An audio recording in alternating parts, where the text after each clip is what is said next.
Pat, what's your prediction? We looking at a 2-0 for Gaimin Yes. Gladiators?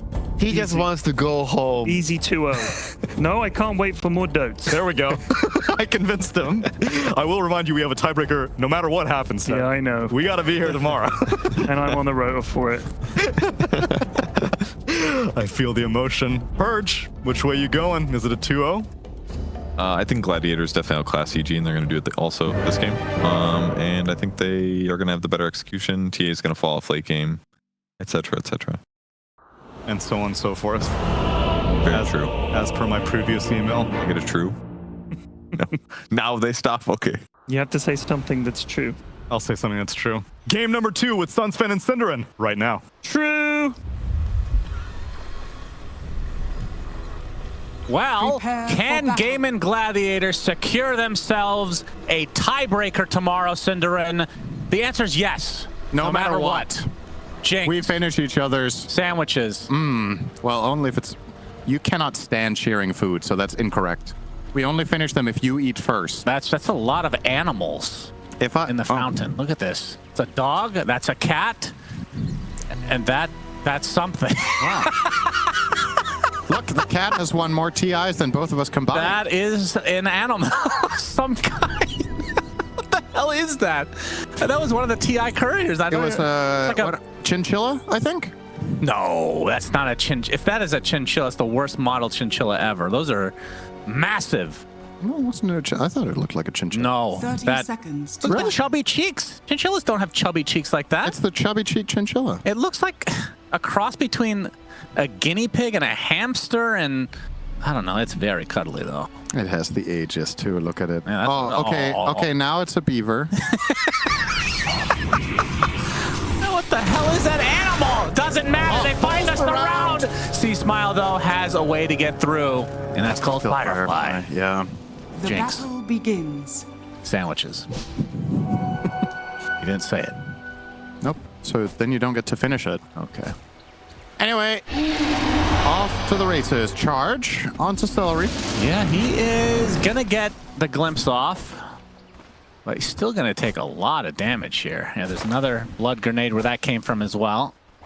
But Celery is able to find cover close to the tier 1 tower. Okay, let's talk about the lineups.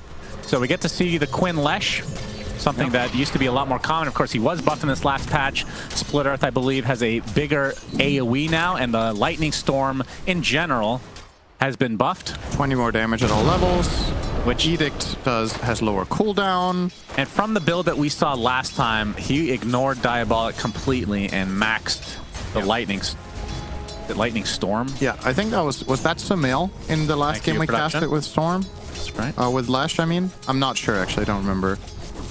Yeah, good question. I would say this is a pretty good Lesh lane for the most part. You have the range advantage on Bat. You can harass him, and Bat can't really dive you until he gets many stacks on you, and even at that point, you can still just TP away, and in order to dive you, he needs to have health to begin with, and if you're constantly harassing him, he will not be able to make an aggressive move. That 20 damage extra on Lightning Storm level 1 is actually huge for Leshrac. I think it's the biggest buff out of all of them, because it allows you to just put a lot more offensive pressure in lane against a lot of the matchups you like, which is mostly melee heroes and short-range heroes. Bad Rider obviously falls very much into that category. Disruption. Yeah, has to get off disruption here. Ace. Can they actually kill Fakaz? The tree was eaten, I believe, by Panda, if I'm not mistaken. Fakaz, he's still going to end up dropping, and the courier's going to go down with him. Nice first blood for Ace. Yeah. Aggressive skill build. Love to see it. 1-1-0 on the Timber. Not that common. A completely different approach to last game where Ace went 0-4-2. Yeah. This time around, he's valuing the damage a lot more, and it's giving them a great start to the laning stage. I gotta say, I did not feel confident in EG's opener. Going Bat Darkseer, I feel like that's extremely telegraphed. And Gaimin Gladiators had ample opportunity to find their solutions for it, so they're gonna grab themselves 2 supports that are good against both heroes in Disruptor and Shadow Demon, and then also get themselves the Bloodseeker, who also fair spell against both heroes. So yeah, I think EG have their work cut out for them, and they need to do well in this laning stage and get this ball rolling, because the one thing their lineup does really well is play mega aggressively. But obviously because of that, Gaimin Gladiators have picked defensive heroes. They have Glimpse to get away from the charging heroes. They have Disruption, and they have Timbersaw as a wall. Yeah, and I really like the Shadow Demon pick. And the fact that it's position 4 means he's going to get a little bit more farm, which I think could prove to be important. You have, obviously, his ult will dispel a lot of stuff, including the Bulldoze. And if you get Disseminate, which I believe is the... not Disseminate. What's the shard called? Demonic Cleansing. Oh, yeah, the Cleansing. The way that that works, if I'm not mistaken, you put it on an ally and it continues to debuff them, right? Dispel them, yeah. Or dispel them, yeah, over a period of time. So that's really good against Global Science if you can get off first. Is Matthew getting chased? He's vacuumed to slow them down. Maybe not gonna the Ratio, a couple more right clicks, but the Surge comes out. But now you can see Whisper out of mana. Yeah, and I mean, this is almost as good as the kill because now Durachio is just rolling with thirst. Matthew being this low, having to walk all the way back to base. These lanes are looking great for Gaimin so far. Yeah, back to the Shadow Demon point, of course, Cinder. And obviously a great save against the Bat Rider. We've seen that as a counter in years past. Now, my question is, because of the way Disseminate works, I keep saying Disseminate. Demonic Cleanse. Demonic Cleanse works as the Blood Right will be used here. Oh, that's not Setting a up good the kinetic surge. field. He has to wait until the field is over with surging. He might live, but yeah, he's not taking I think there was actually definitely a better way of getting about that. Anyway, back to the Shadow Demon talks. I feel like he's going to need a Dispel for himself so he can actually cast these abilities. Yeah. I think that that's going to be a priority, and if so, what does he go for? I think you go Boots Lotus this game. Honestly, I don't think you need anything else than a Lotus Orb on Shadow Demon. It counters global, it protects you or an ally from Bat Rider. And as you said, the Demonic Cleanse can be used to remove sticky napalm charges all game. It can be used to remove silences. So he can Lotus himself and then cleanse an ally, and then he's removed 2 global silence targets already. That's pretty strong. Gaimin, just for a brief moment, they're clicked up to over 2k already on the gold lead, just raw laning here. And a lot of it in that mid lane. Quinn with the 13 denies. Oh, Panda! That is not where you want to stand in the lane against Timber. He goes to the side and stands in the tree line. Yep, that means a lot of damage, and he's going to get punished. Uncharacteristic positioning mistake there. You have to play in the middle of the lane against Timber. You cannot go to the trees like that. Just offered himself up for Ace to munch on him, and he takes that opportunity immediately. Very quick punish, just like, oh, okay, I'll do an extra 300 damage for free if you let me. Because if you're standing in the middle of the lane, Timber can't do anything to you. He can't chain you, he can't Whirling Death you because you're a ranged hero. It's the moment you cut over to the trees, and I understand why he does it, because it's so instinctual. You do it against every other hero and it's fine. Just not this one. You have to play the style the hero demands. All right, Quinn, he's going to get this top rune that will spawn. That's the power rune. It is Quinn, so he will guess correctly. There it is, and in the haste. Oh, very Matthew's nice. in trouble. That's a nice rune to get for a Leshrac that has Pulse Nova. Didn't quite get the glimpse there, Celery, so might not. Yeah, I mean, this is... yeah, it's a bit of a tricky kill. Maybe not even worth the effort. But the mid lane, where C Smile is currently residing, would certainly be worth it. Disrupt, start things out. And haste into the split earth. Pulse Nova from afar. And he should be able to chase this all the way through. Although, C Smile gets to the high ground. So Panda will have to sacrifice himself instead. Your elements purged. Could have been a lot worse for EG for sure, but as you said, not off to the best of starts as Whisper taking a stack, but Quinn's going to show up and yoink. He's going to steal some. Oh my god, if Whisper would have died there too. Still, he loses 3 big creeps, and he desperately needs this. He's 1,000 behind the Bloodseeker, and level 4. Durachio, 5.5. Almost level 6. Every lane is going so well for Gaimin this game. Top 3 cores, and they're almost all 3 neck and neck as well. So all of them just having a wonderful time. And EG, your lineup does not play very well from behind, I have to say. TA needs space to farm. Bat Rider is a momentum-based mid-hero, and he's losing by 1,000 to Quinn. Just flat out getting outplayed. There isn't much else to say. I don't think these lanes are supposed to be this one-sided in theory. And if they are, then they got outdrafted. I don't know which one's worse. Yeah. Having said that, though, EG have, in this tournament, had starts like this, and they have come back with a vengeance. Yeah. But they are against Gaimin Gladiators, the two-time reigning major champions who haven't looked exactly their self in this tournament. But they are starting to put it together as of late. And the Rupture comes through on the Panda, who's only level 4. Tofu gonna right-click him down. Quinn, he's got 3 stacks of sticky napalm, but with Tofu nearby, C-Smile's not gonna go any further. Yeah, so that's a lasso wasted as well. EG have not found a kill yet. Radiant are scanning. And they've tried. Hasn't worked. Boraccio closing in on Maelstrom. Ace with the Vanguard going to be starting to dive this bottom tower and just farming up the camp, taking that away from Pakaz. Gonna be a little bit of an exchange here. Actually surprised he didn't chakram that wave or that camp. Charge out to Doraccio. Matthew with the blood grenade, trying to go for these blocks. Whispers in the area, vacuums back. The blood right will hit though, but the bash comes through just in time for Whisper. Really well played by Matthew there. That was a beautiful block. That was necessary for the Panda to catch up. Dire's top tower And for Whisper also to catch up for that vacuum. So finally, EG get on the board. Oh, that's a fat stack right there. That is a juicy one. C-Smile has been living in the jungle this game, which means he hasn't really been mid as often as Quinn. That is a huge stack for this point of the game. And I'm pretty sure he's the one that stacked these. He's visible right now. Okay. Thirst is kicking in, so they would know, but nobody's nearby. Yeah. However, Whisper will get glimpsed to his death. Yeah. After TPing, I believe. Indeed. So.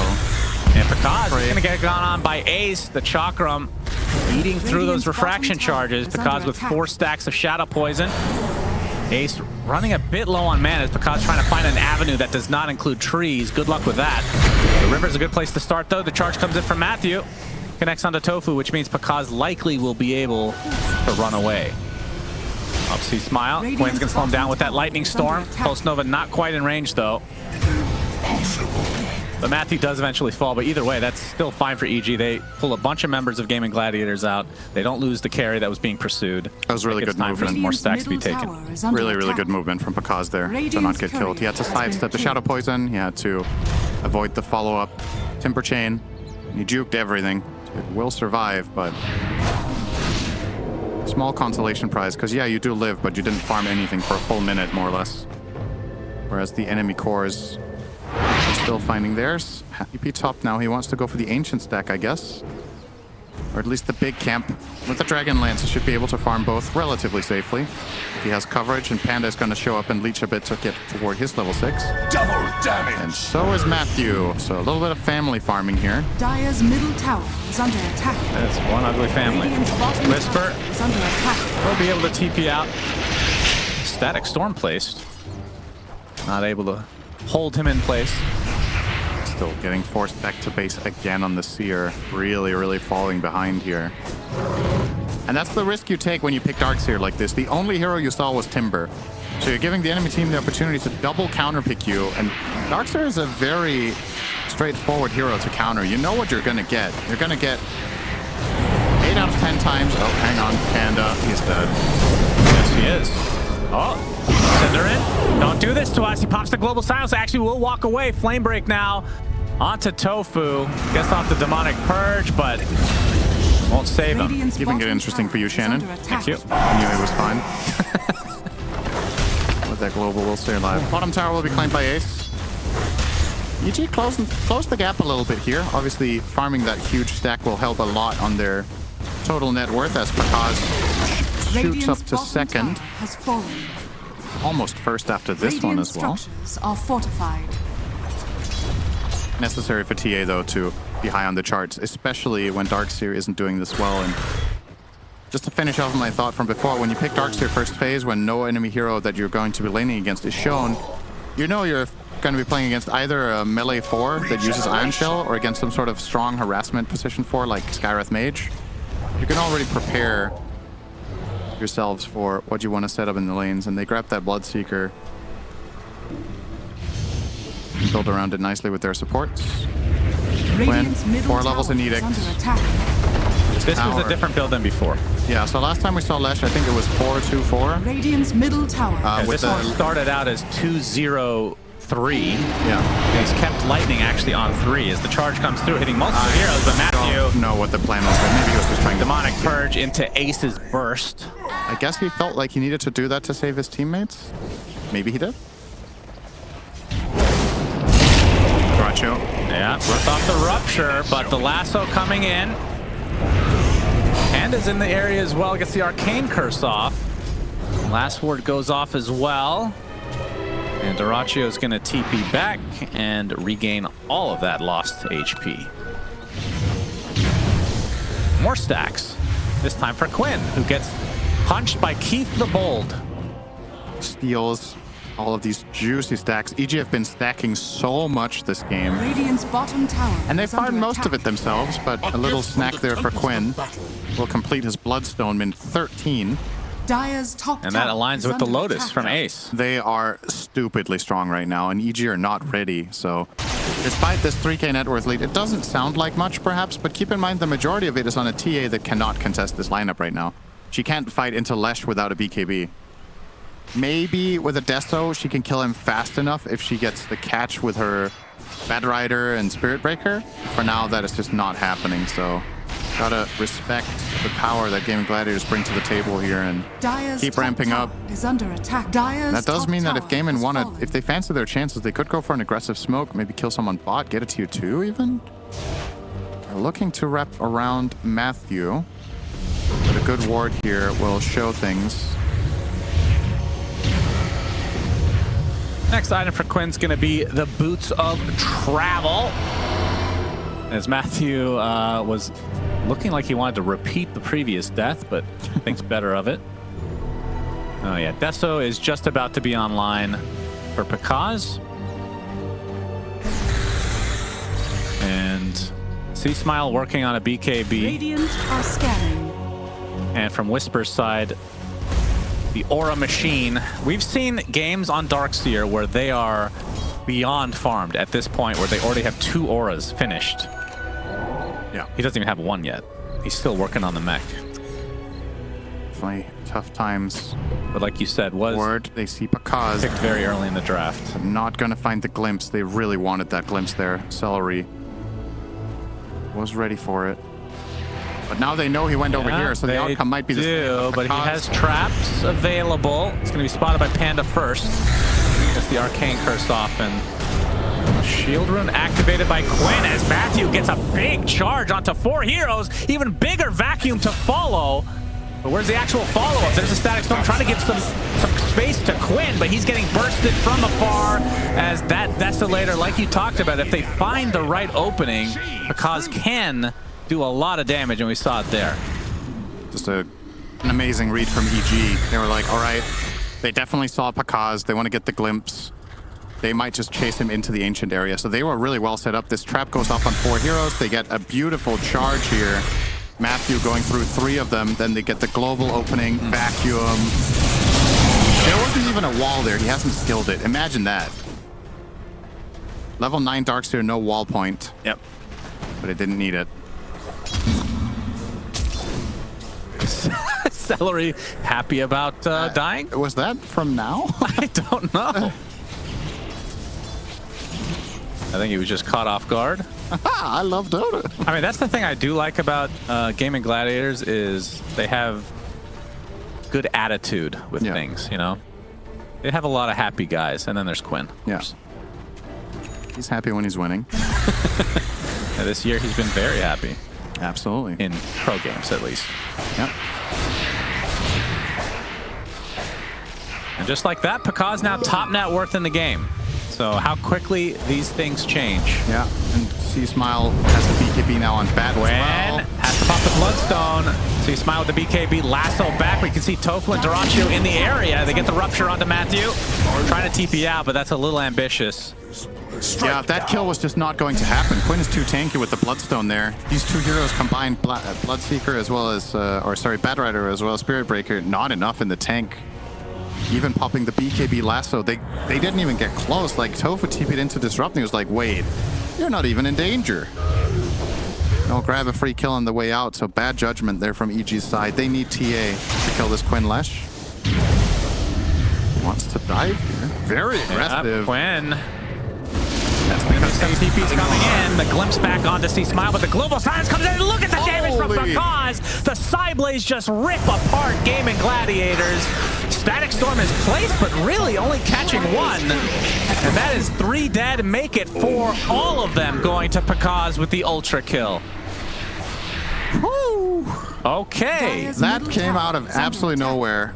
I knew he was going to stand a fighting chance with the Deso, but they were just finding the perfect opportunities. This is the second time now Gaimin. They're invading into an offensive position behind a tower. It was the same top around the ancient area and get punished both times. Now Dyrachyo gets found. Yeah, too.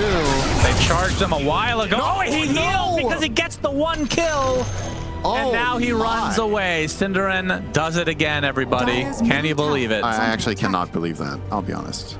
Incredible. There are other times where I'll be like, yeah, you know what? That was a bad call. There's no way that happens there. How the hell did he get that kill in time?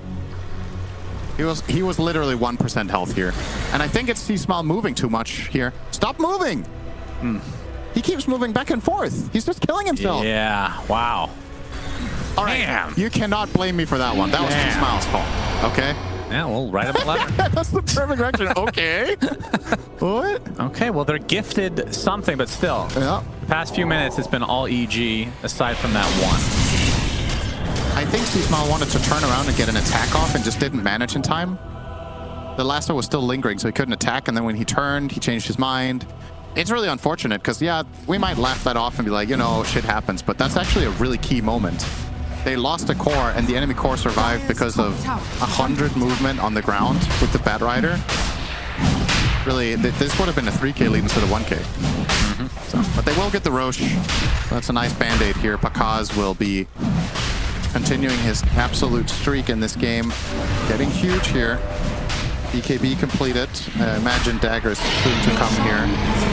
Just ages in hand, and the question is how long TA can do what she's doing here, because you've got this feeling that eventually Bloodseeker with Blood Mist and Leshrac with all of his damage over time will eat through the refraction and just eat her alive. You always have the Demonic Purge as well, which is actually a kind of big problem for TA in a lot of situations. She wants to move around the fights and navigate it. But right now, the strength of EG's lineup is very apparent. If they get the jump, if they global on their lasso, if they global on their charge, kill almost anybody.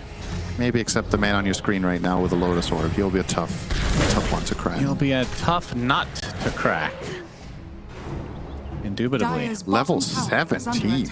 Yeah. Minute 20? Blink Dagger soon. Level 17?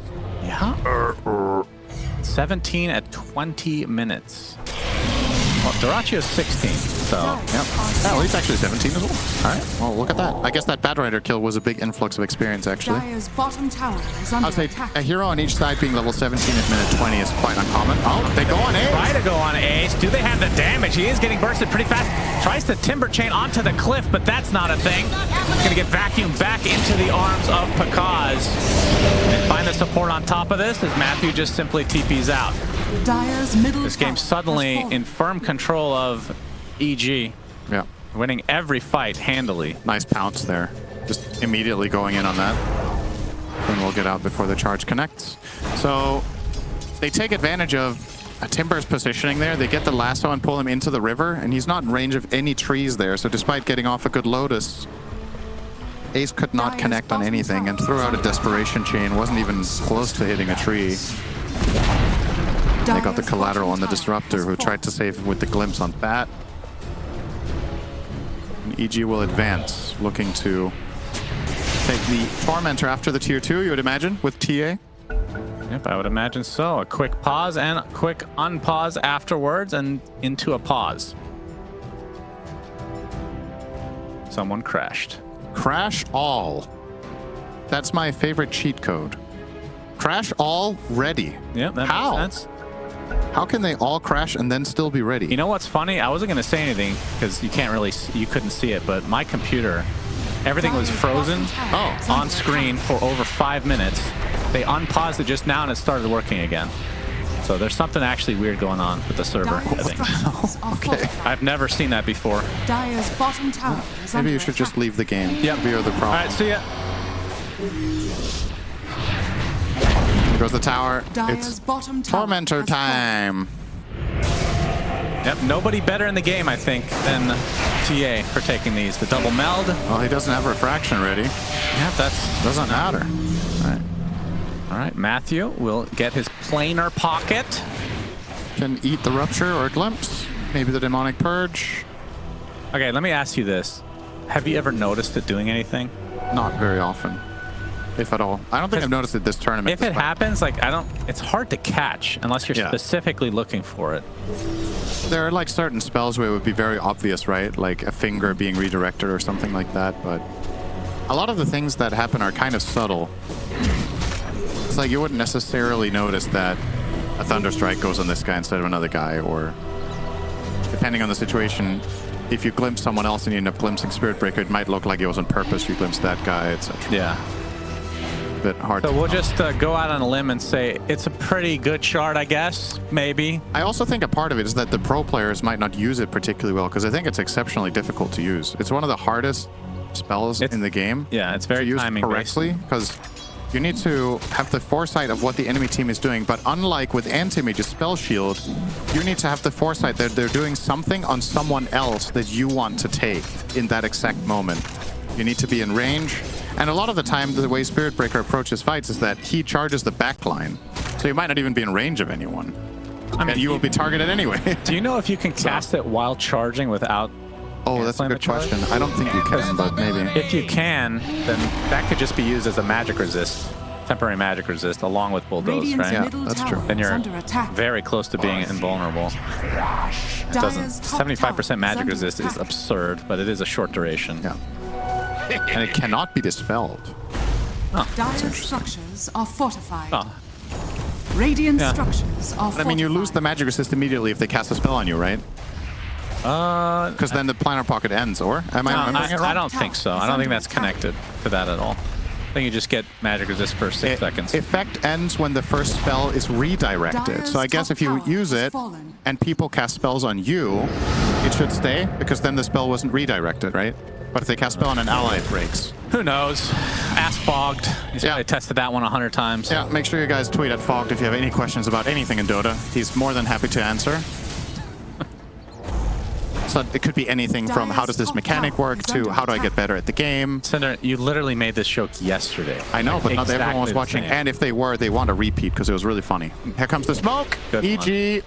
Gonna break immediately. Yeah, still on the low ground. See, Smile gets the opening into the global silence. Vacuum wall as well. Duraccio, he's living a little bit longer, but eventually is brought down by Pakaz. Tofu's tumbled as well. Celery's next. And Gaimin Gladiators just falling apart at the seams. Yeah. Every fight in the last few minutes Oh, has the been a complete disaster for them. Dire's middle tower is under attack. All right, Matthew. Gonna use the charge to Oh. ward. Cute. I like that. Yeah, this, I was really worried for EG. I gotta say, after the way the first 5 to 10 minutes went, but these two moves from Gaimin Gladiators with the invaded, both of them backfired so hard that they effectively gave EG situations that they weren't able to find themselves, and they counterplayed it beautifully both times. They found 2 great team fights out of it. Now they're knocking on the front door, minute 25. They don't have four All of a sudden, Doesn't look they like do. it. They do, but they didn't use it yet. It doesn't show that it's. Oh, wait, no, they don't. You're right. It looks They like don't it's on have glyph. cooldown to me. 3 minutes. Once that tower goes down, they'll have it, but Yeah. yeah, tower almost taken out. Outright. Next Roche we'll know in a minute and a half, and that's going to be EG favored, not just because they're up by 12k, because they have a TA. You take that very, very quickly. I think EG are going to hold tight, considering how important this series is for both these teams.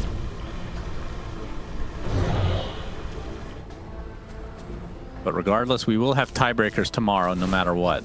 Only question is, who will Gaimin be playing against? 2 other teams? Or just the one? And what will they be playing for? Either second or to stay alive. Quite the Radiant's difference middle tower is under this series attack. makes. And EG performing well under pressure here. This is Radiant's top tower. you could argue is the under most attack. important game of the tournament. that you're watching right now. And they're definitely showing why they are a candidate for a top 4 finish. We've seen a lot of great games out from them across Group Stage 2 in general, but it felt like they were on a little bit of a decline the last 2 days, I want to say. And this one looked like it was going to be no different until recently. Oh, the rupture on the C-Smile. Pops the BKB, goes to high ground, and is just going to TP out. And that's the trade for the Dyrachyo, Rupture, and BKB, as well as Ace. He's the only one inside the wall for now, as Matthew gets a nice charge onto two, as Tofu is insta-gibbed. Quinn killed Quinn with that side blade. Yeah, he felt it. He felt it real good. We'll have to back away. Surprisingly, Gaimin don't lose more than just one. Gonna see the replay here. Not the best back wall, but this is a pretty good melt strike. How much damage did he take? 2,400 it said, I think. No, that is not. I have no idea. I think Quinn took like 1,200 from that attack. I think it did say. Is that too much? Yeah. 2,400? I think so. Quinn? He does have Daedalus. It's not possible. It cannot be. Okay, I'll take your word for it.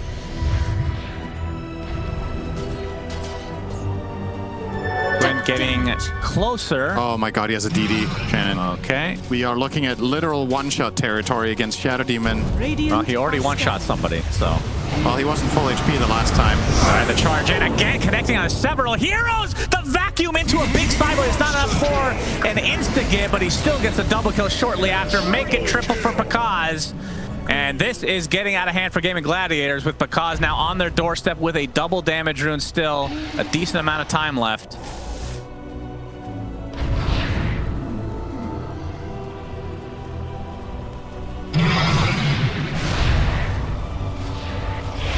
Okay, they're gonna try to surprise him. Yeah, good reaction. Splitter not gonna hit. Quinn has to pop the Pulse Nova ahead of time with the Bloodstone as well. Dyrachyo. Looks like they want to chase Pakaz. But again, the vacuum into the right clicks of Pakaz are just way too much damage. He's gonna blink in, finish off Dyrachyo. Double kill for Pakaz. Only thing he's missing this game is a Rampage. Dire's middle tower is under attack. And he's going to try to go for it. Charge is going to connect onto Ace, as well as Tofu. Now the strike is back. Triple kill for Pakaz, making an Ultra. Will he get the Rampage? Oh, Shadow Demon's going to delay this a little bit longer, but that just sets up a nice right click from Pakaz eventually. He's still disarmed, and there it is, the Rampage. Every denomination, make it a double Rampage. Good job, Pakaz. GG's called. Fuck, man. And that is the end of game 2. Wow. Good lord. I mean, sometimes teams and players just pop off. You give them an opportunity. I really was feeling Gaimin here. The first 5 to 10 minutes, they were winning all 3 lanes. They were doing so great. They get a little bit too hungry.